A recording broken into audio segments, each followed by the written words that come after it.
He went to one of the best B schools in the world, then went straight into McKinsey, a classic, right? Career path, consulting. And then you jumped into financial services, entrepreneurship, successful stint there, and then back into corporate life as well. Tell us a little bit about it. There's a lot of twists and turns. I think it is very important as a leader to be able to zero in on what matters rather than sort of be distracted with the noise. So I think consulting really teaches you that. From there, moving on to my entrepreneurial days, I actually got together with some other McKinsey alum and we started this business for offshore research and analytics. The ability to get to outcomes is something you learn in that atmosphere very quickly. And then with large organizations, I love my stint in BMO as well as then at Northern Trust. So much to learn in terms of leading large teams, in terms of being able to execute at scale. Have you ever felt the bug to kind of go back and start up? And how was the shift from running your own firm to going back to a larger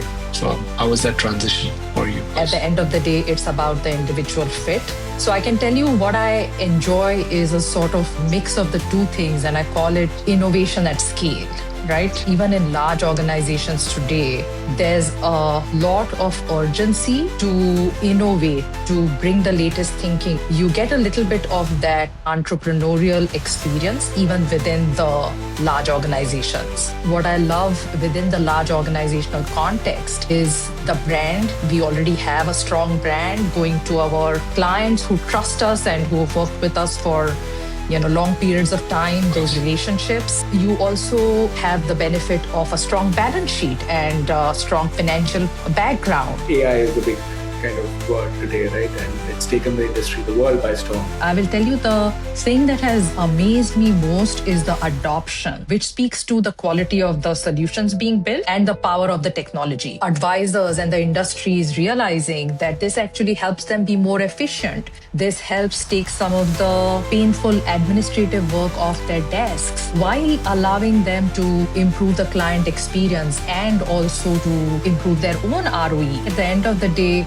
all of these pieces contribute to the democratization of wealth. I call it the democratization of wealth management, which is sort of, I think, super exciting piece of where wealth is going today.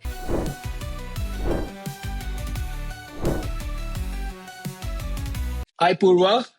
Good morning. How are you doing? Very well, Vineet. How are you? I'm good. It's great to see you again. Looks like it's a nice, sunny day in Chicago, which you say doesn't happen often.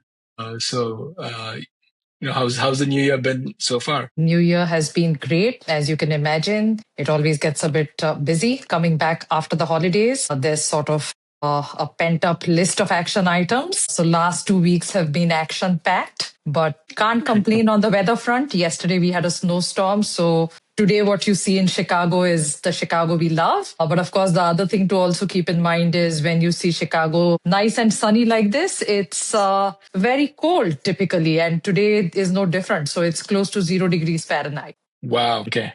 And, I've been to Chicago and I totally understand why it's called the Windy City.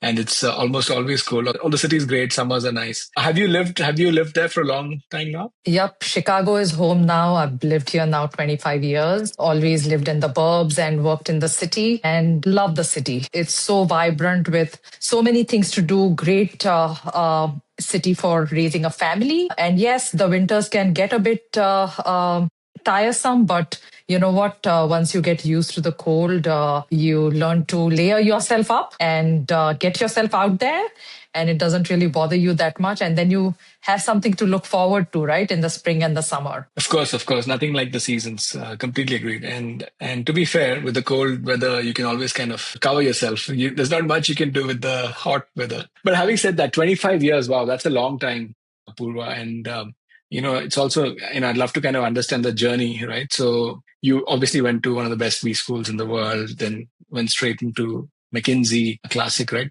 Career path, consulting. And then you jumped into financial services, entrepreneurship, successful stint there, and then back into corporate life as well. Tell us a little bit about it. There's a lot of twists and turns, it feels like. Absolutely. Happy to share. And it's been a fun journey. Let me start with that. And every minute of it, I think I've really enjoyed doing what I have done and learned something new and built my skill set as I went along. So, like you said, graduating from IIM Ahmedabad, as you know, in India, the world is your oyster as you come out of B school at the Indian Institute of Management. I went straight to McKinsey, spent a few years doing management consulting. And consulting, I still feel, is such a great way to learn foundational skills, problem solving and communication and analytics, to really hone that skill set of zeroing in on what matters. I think that still stands me in good stead because data, problems, challenges are always all around you. So I think it is very important as a leader to be able to zero in on what matters rather than sort of be distracted with the noise. So I think consulting really teaches you that. From there, moving on to my entrepreneurial days, I actually got together with some other McKinsey alum and we started this business for offshore research and analytics. Again, a very strong experience in terms of learning to work in a world of ambiguity, learning to work and accomplish things in a world where it's only you that is there to hold yourself accountable. So I think the drive, the ability to get to outcomes is something you learn in that atmosphere very quickly. And then with large organizations, I love my stint in at BMO as well as then at Northern Trust. So much to learn in terms of leading large teams, in terms of being able to execute at scale. So I think in terms of themes, I would just say first, strategy and execution. So I think that's kind of a theme within my career, going from sort of the top of the funnel to the bottom of the funnel where you actually make impact.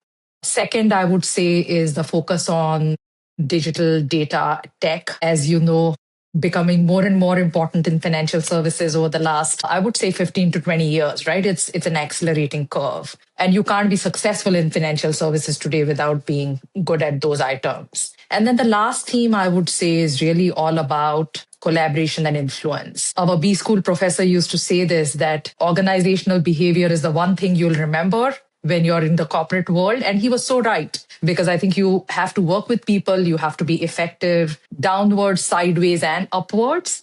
And without that, formal authority is never enough to actually get things done and achieve outcomes. So I think I would say those three themes. Understood. You're so right about organizational design and behavior. I think in B school, it's probably the course a lot of people just tend to ignore, or it just goes over their head. Because experience then teaches you later on how invaluable those lessons are. Perhaps too late, but very interesting career. I think I completely agree with and your thoughts on consulting. I think most of my friends also are consultants who've been to McKinsey's or the other big firms. I think it gives you structure in how you think. You're able to prioritize. To your point, I think that is a useful skill as you kind of go to the industry or other areas as well. One question I was kind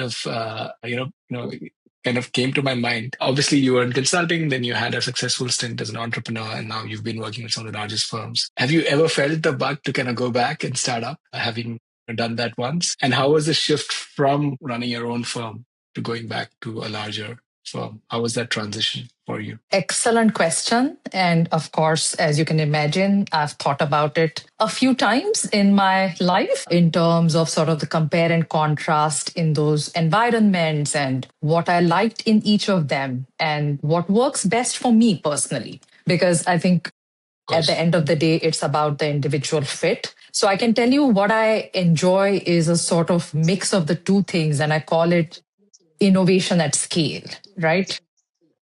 So if you can imagine, I think even in large organizations today, there's a lot of urgency to innovate, to bring the latest thinking in terms of, let's say, AI tools, right? You don't have 5 years anymore to say that, hey, let's see how the industry evolves and then I'll implement these new things. So I think that accelerated rate of change and transformation in a good way, I think has meant that you get a little bit of that entrepreneurial experience even within the large organizations. In-house. And what I will be honest about is what I love within the large organizational context is the brand. We already have a strong brand going to our clients who trust us and who have worked with us for long periods of time, those relationships. You also have the benefit of a strong balance sheet and strong financial background. Going back to my startup days, there were always, phases in the 8 years of being with that firm where funding dries up and you're working sometimes without comp and you don't know where the next month will take you, right? Are you going to close the business because you couldn't raise new funding, or are you going to be able to turn the wheel and make sure you keep going and, you take the next step in the evolution of the startup? So I think having that financial security as a firm is always helpful in terms of being able to invest into the innovation, invest into the development, right? So I would say the clients, the branding, and I will also say the type of rigor that a large institution is able to bring in terms of a variety of talent, a variety of operating models, and being able to do that with pace is definitely a plus. So I didn't want to duck your question, but truly I think the mix of those two worlds in terms of being able to do some of those exciting new entrepreneurial things, but within the corporate environment is kind of my sweet spot, is what I've discovered. Understood. And I mean, you've in some ways you've seen the best of both worlds, right? Run your own shop and now have the corporate ambition to do entrepreneurial things within a large org, which is fascinating in its own way. Which brings me to, so you're back at BMO. What's keeping you busy these days? What is your current? Would love to hear a little bit about what your current role is about. Absolutely. Happy to share. Very excited to be back at BMO, as you mentioned. I spent almost a decade at BMO in my prior career across different parts of the bank, right from strategy to retail banking to wealth and, of course, digital. And I am back right now as part of the wealth management leadership team heading strategy for the business. And strategy takes a lot of forms, particularly in a business that is transforming so rapidly. As you know, I think in the industry, wealth is transforming rapidly, and so it is at BMO as well. So lots of work around go-to-market, around talent, around data and digital, and so many things that, we are trying to drive in terms of this transformation. So very excited to be here and to support the business. And then, of course, this is a continuation from my work at Northern Trust. As you know, when we met, I was at Northern Trust heading digital platforms for the wealth management business, which was sort of my other large bank experience. But in general, I would say the whole transformational piece in wealth management is something I'm really excited about professionally today as we look at the industry. And the other thing I'll mention is in terms of my own sort of engagement. In addition to my day job, I also like to keep in touch with startups like yourself. I think there's so much happening in the world of wealth tech, and I love to keep my ear to the ground and keep in touch with what's actually working. So that's kind of my side gig, if you will. And not just wealth tech startups. I also serve as an advisor to a medtech startup for women's health and also serve on the board of a social services organization. So those are the different things that keep me busy. Very cool. And no, completely appreciate you've been very kind with your time to me as well, which I'm very happy about. But coming back to large orgs. So, I mean, a lot of the people, that guests that have been on our podcast, I think I've largely come from the RIA ecosystem, if I look back. And obviously you come, to wealth management from a different perspective, from a large organization, right? And you talked about, having seen different sides of transformation in digital from a product, service, data standpoint. Transformation is a challenge, right? To even transform, large org is a challenge, right? Where do you start? Like typically, a firm like BMO, Northern Trust, from your experience, how do you approach items like digitization and digital transformation? And or what are the typical challenges that most organizations are trying to solve with these large projects? Great question again. And I would say these are very individual journeys in terms of being individual to each organization. So yes, there are certain common themes in terms of what clients are looking for what advisors are looking for, and things such as data and cloud infrastructure. But I would still emphasize that it goes back to sort of strategy, structure, and priorities, right? Very important for each organization's digital strategy to be rooted in the overall business strategy, and what is its own unique value proposition. So kind of to start there, I always remind myself and remind others as well that that's always sort of the right place to start. And then beyond that, I would say in terms of some of the unique challenges, particularly for large organizations, the navigation, the firstly, I would say the navigation and prioritization, because as a large organization, your asks and demands on capital also tend to be fairly wide and deep. And so I think, but at the same time, the capital is always going to be limited. So in terms of just navigating those various and sometimes conflicting asks, can be challenging. And I think what I have learned over the years is it's not so much about how can you meet everybody's demands, because you can't. The real answer is you can't really make everyone happy. So I think the trick is not so much in how you prioritize, but it's in the process. Is everybody at the table? Does everybody have a voice? And then I think going to the next step, how do you make decisions?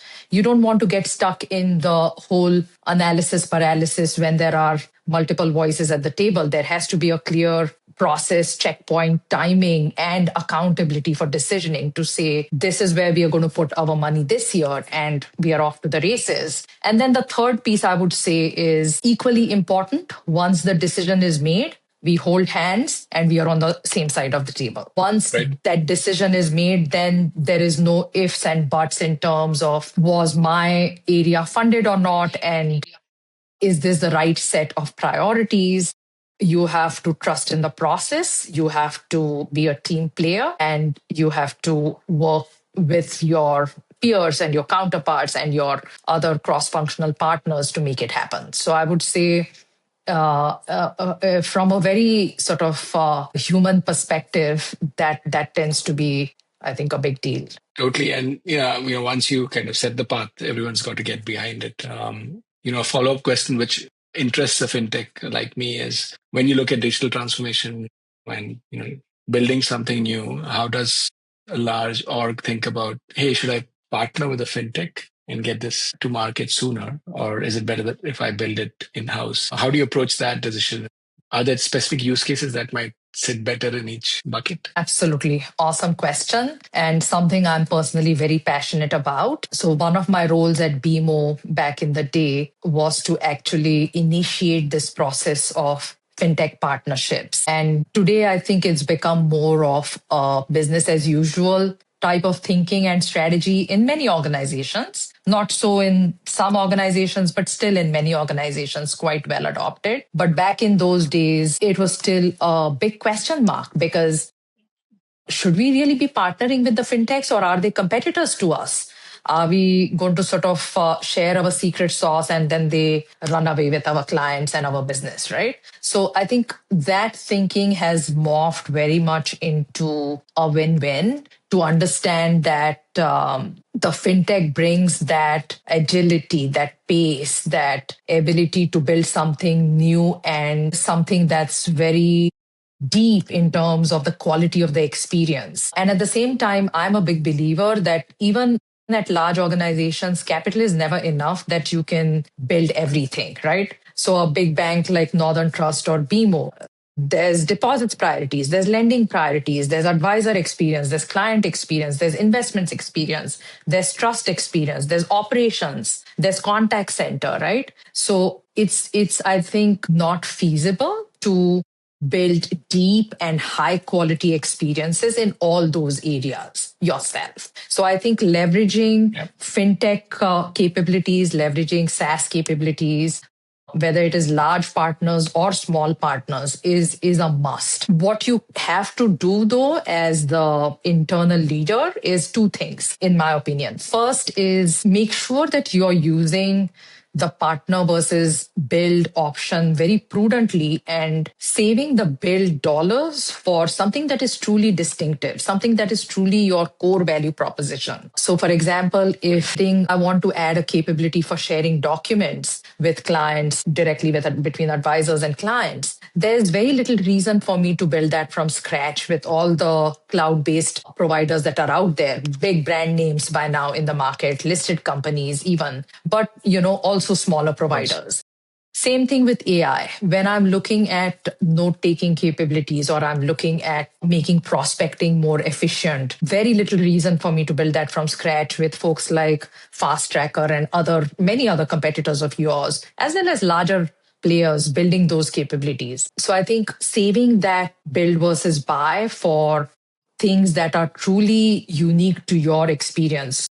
On the other hand, if I'm building an investment experience for my clients in wealth, which is sort of core to the wealth experience and the wealth value prop, that is something I might build myself because, again, not that I'm trying to replicate an ADAPAR, but in terms of how the client interacts with their different accounts, with their different products, right? Like the first layer of that interaction. The other thing that is also, I think, critical and which is probably a little less understood is how do you bring this network of partnerships together into a cohesive experience for the client? You definitely don't want to give the client or the advisor 20 different tools to say, access Fast Tracker through this link, access Box through this link. And you know what? Your documents are going to sit here and your service requests are going to be somewhere else. You've already lost the user when you do that. So I think building it all into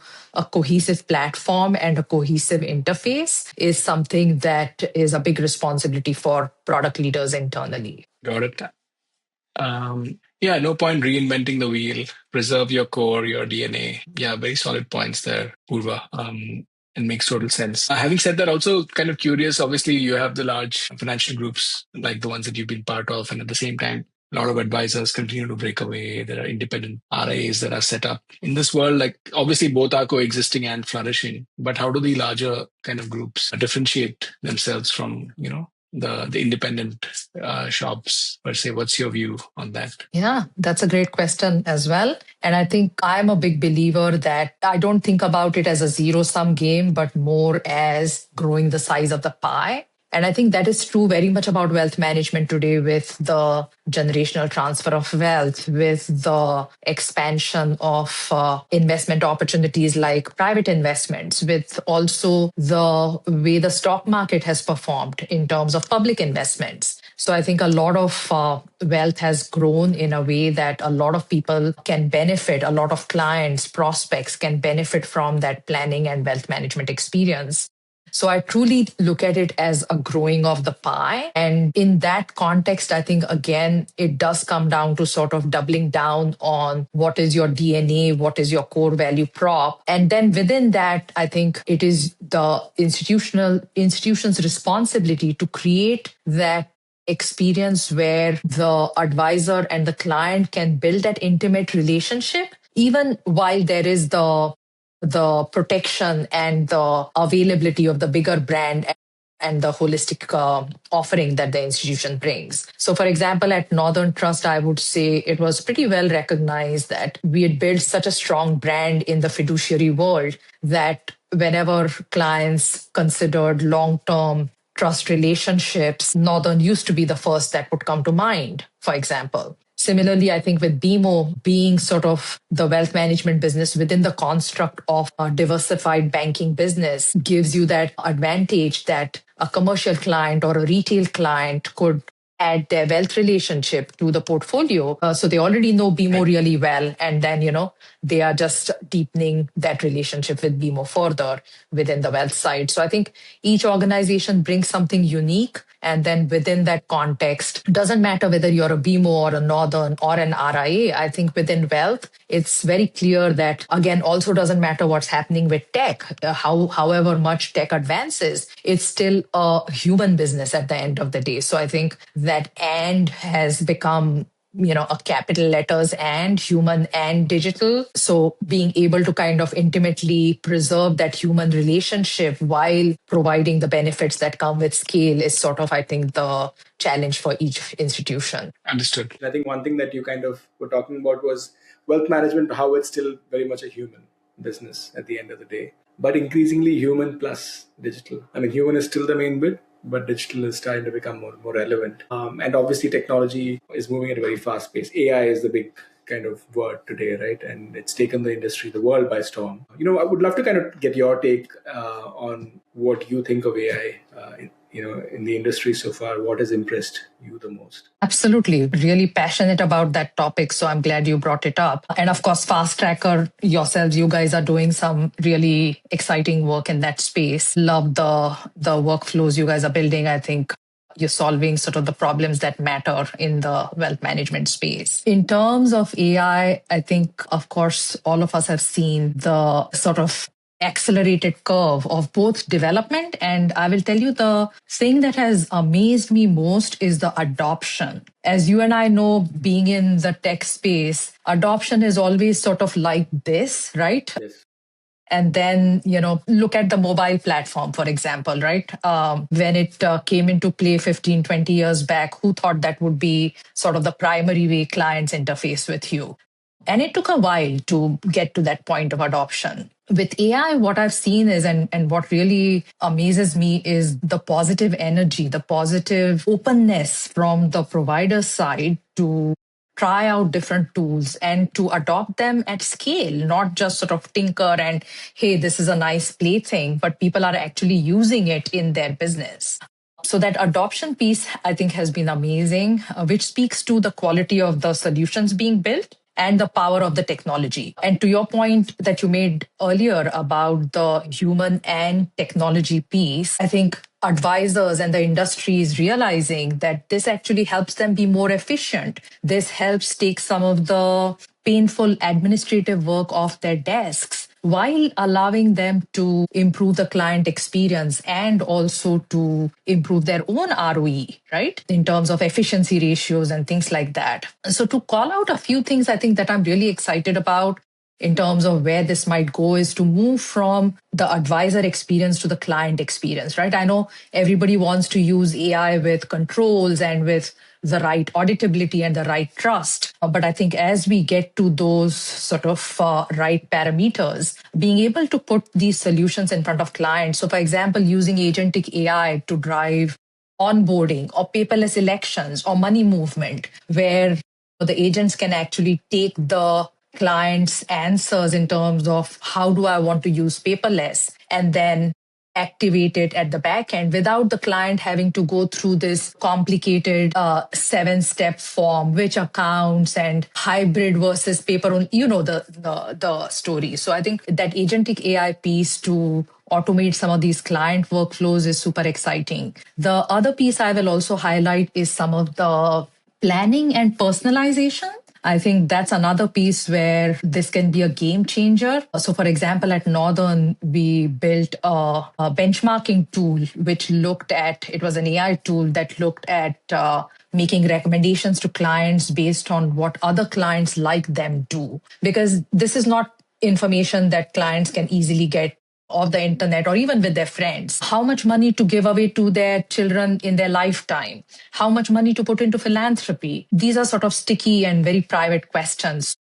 Clients really appreciate sort of what others like them do in those circumstances. So to be able to really bring some of that personalized view into the client's viewfinder. And then also in terms of planning, you know how manual planning is today, to be able to sort of automate the inputs as well as some of the outputs. Again, I think subject to sort of advisor intervention as needed, that balance will be critical. But I think those few things are super exciting. And I think at the end of the day, all of these pieces contribute to the democratization of wealth. I call it the democratization of wealth management, which is sort of, I think, super exciting piece of where wealth is going today with technology, with automation, to be able to serve more clients more effectively and serving the interests of both sides, the advisors as well as clients, to really make this business more accessible and more profitable.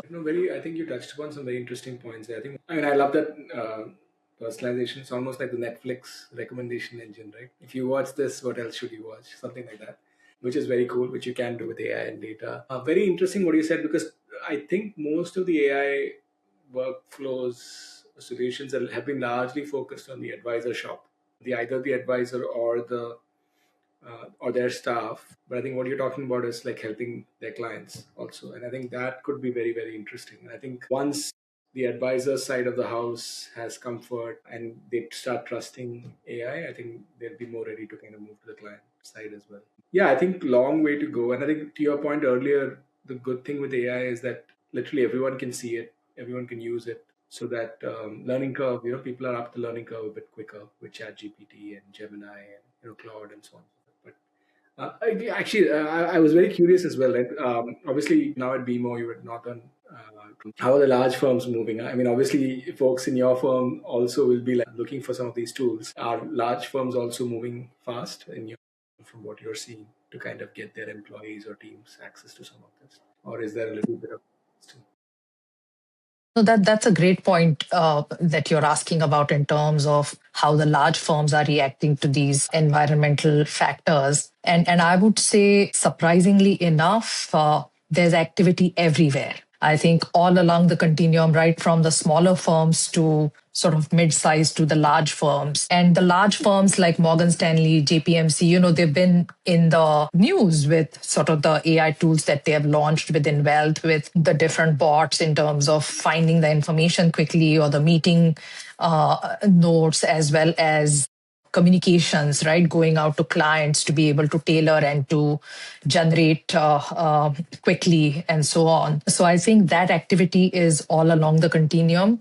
And it's just, I think, a reflection of the whole adoption curve is getting so much steeper, right? And I think some of the principles remain the same. So the mid-sized firms, I think, continue to sort of wait and watch and make sure that they want to be quick followers rather than early adopters, because that reduces the risk, that allows them to manage their capital more effectively and so on. But at the same time, I think the definition of quick followers is no longer 5 years. It can be 5 months, right? So I think that's the difference from the past. But otherwise, some of these same tools are, I think, under exploration or under execution at some of the big and mid-sized firms as well. No, it makes sense. I think there is a feeling that nobody wants to miss the bus. Like, this is something that's going to change the way people operate. I mean, my ex-firm, HSBC, I was very pleasantly surprised that they've just announced a deal with Harvey AI for their in-house legal team. Makes total sense, right? Because there's so much time and effort. So yeah, every organization is moving faster than normal with AI. Fascinating conversation, Purva. Like you said, happy that we got to do it 2 times, not just once. We've talked a lot of shop and business, but always good to end on a personal note.